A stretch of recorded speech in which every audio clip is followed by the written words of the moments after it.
ایسے ہی جیسے آگ کے متعلق ہمیں یقین ہے کہ اگر آگ میں ہم نے ہاتھ ڈالا تو ہمارا ہاتھ جلے گا ضرور، وہ آگ ہمارے ہاتھ کو جلائے گی ضرور، ایسے ہی یقین ہو کہ میں اپنے رب سے دعا مانگوں گا تو میرا رب میری دعا قبول کرے گا۔ ایسے کامل یقین کے ساتھ جب دعا مانگیں گے تو اللہ تبارک و تعالی ہماری دعا ضرور قبول کرے گا۔ یہ نمبر ایک، شرط نمبر ایک۔ شرط نمبر دو، حضرت سعد بن ابی وقاص رضی اللہ تعالی بہت مشہور صحابی ہیں اور اللہ کے نبی صلی اللہ علیہ وسلم کے ماموں بھی ہیں۔ انہوں نے ایک مرتبہ اللہ کے نبی صلی اللہ علیہ وسلم سے کہا کہ یا رسول اللہ ادعو اللہ ان یجعلنی مستجاب الدعوہ، کہ اے اللہ کے رسول آپ اللہ سے دعا کر دیجئے کہ اللہ تعالیٰ مجھے مستجاب الدعوات بنا دے۔ کیا مطلب؟ کہ میں جب بھی دعا مانگو تو اللہ تعالیٰ میری دعا قبول کر لیا کرے۔ تو اللہ کے نبی صلی اللہ علیہ وسلم نے ان کے لیے دعا نہیں کی بلکہ ان کو ایک تدبیر اور ترکیب بتا دی کہ اس تدبیر اور اس ترکیب کو اختیار کرو، تم خود بخود مستجاب الدعوات بن جاؤ گے۔ ان کو وہ تدبیر بتائی، ان کو وہ ترکیب بتائی۔ اب اگر ہم بھی اس تدبیر اور ترکیب کو اختیار کریں گے ہماری دعا بھی ضرور قبول ہوگی اور ہم بھی مستجاب الدعوات بن سکتے ہیں۔ کیا فرمایا؟ کہا یا سعد اطب مطعمک تکن مستجاب الدعوہ، کہ ہمیشہ کھانا پینا جو تمہارا ہو وہ حلال آمدنی سے ہو، جو تم کماتے ہو، جو پیسے تمہارے پاس آتے ہیں وہ حلال طریقے سے حاصل کرو، حلال طریقے سے کماؤ۔ دو چیزیں ہیں، ایک تو یہ کہ جو پیسے آ رہے ہیں وہ حلال ہونے چاہیے، اور اس کے بعد اس پیسے سے جو سامان خریدے وہ بھی حلال اور پاکیزہ ہونا چاہیے۔ ایک تو آمدنی حلال ہے، پھر اس حلال آمدنی سے جو چیز ہم خرید کر لائیں وہ بھی حلال ہونا چاہیے، تب جا کر کے آدمی مستجاب الدعوات بن جاتا ہے۔ ورنہ ایک آدمی دن بھر رکشہ چلا رہا ہے اور محنت کر کے اس نے کیا کیا؟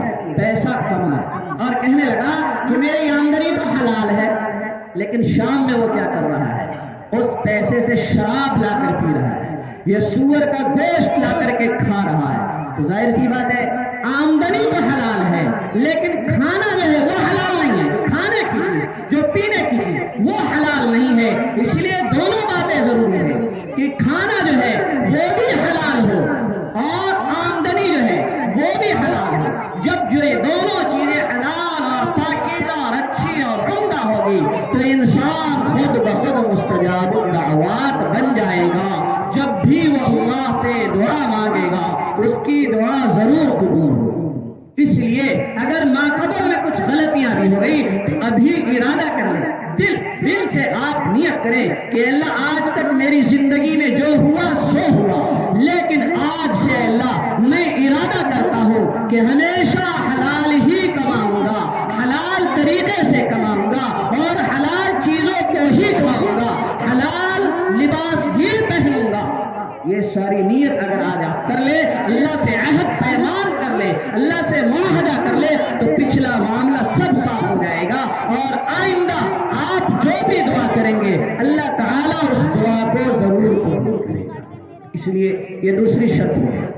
اس کے بعد شرط نمبر 3، دعا کی قبولیت کے اوقات کو تلاش کیا ہے، ان اوقات میں دعا مانگا کرے۔ ویسے تو دعا کسی وقت بھی مانگی جا سکتی ہے لیکن ان خاص اوقات کو دیکھا کرے جس وقت دعا قبول ہوا کرتی ہے، جیسے کہ تہجد کے وقت میں دعا قبول ہوا کرتی ہے، جیسے کہ مغرب کی اذان جب ہو رہی ہوتی ہے اس سے پہلے جو دعا مانگی جاتی ہے وہ دعا قبول ہوا کرتی ہے۔ اسی لیے مسجد میں کچھ لوگوں کو آپ دیکھیں گے کہ اذان ہونے سے پہلے وہ دعا مانگتے رہتے ہیں۔ تو ایسی قبولیت کے اوقات کو کہا جاتا ہے اذان اور اقامت کے درمیان جو وقت ہوتا ہے اس وقت میں جو دعا مانگی جاتی ہے وہ دعا بھی قبول ہوا کرتی ہے۔ تو ایسے ہی اللہ کے نبی صلی اللہ علیہ وسلم نے بہت سارے اوقات اور ٹائم ایسے بتائے ہیں کہ ان اوقات میں مانگی گئی دعا اللہ تبارک و تعالیٰ قبول فرما لیا کرتا ہے۔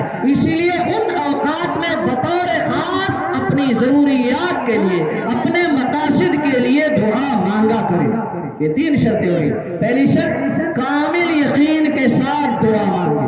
شرط نمبر 2 حلال آمدنی ہو، حلال طریقے سے کمائیں اور حلال چیزیں ہی کھایا کرے، حلال چیزیں ہی پہنا کرے اور حلال لباس ہی پہنا کرے، حلال چیزیں پیئیں، حلال چیزیں کھائیں، حلال چیزیں پہنیں۔ یہ نہیں کہ پہناوا ہمارا کیا ہو وہ حرام، ایسا نہیں ہونا چاہیے، کیونکہ اگر ہمارا پہناوا بھی حرام ہوگا تو بھی اللہ تعالیٰ ایسے لوگوں کی دعا قبول نہیں کیا کرتا۔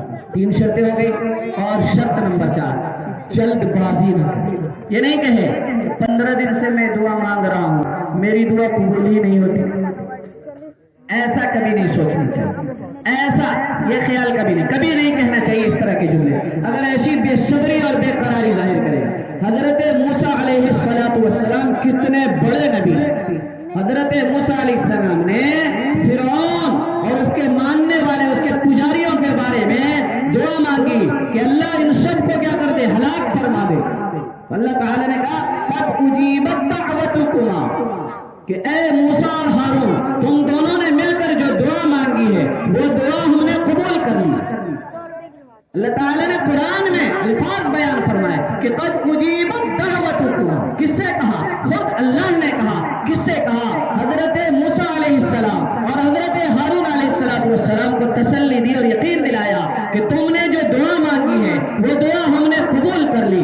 لیکن مفسرین نے لکھا ہے کہ اس دعا کے بعد اور اللہ تعالیٰ کی جانب سے قبولیت کی یقین دہانی کے 40 سال کے بعد فرعون عذاب میں مبتلا۔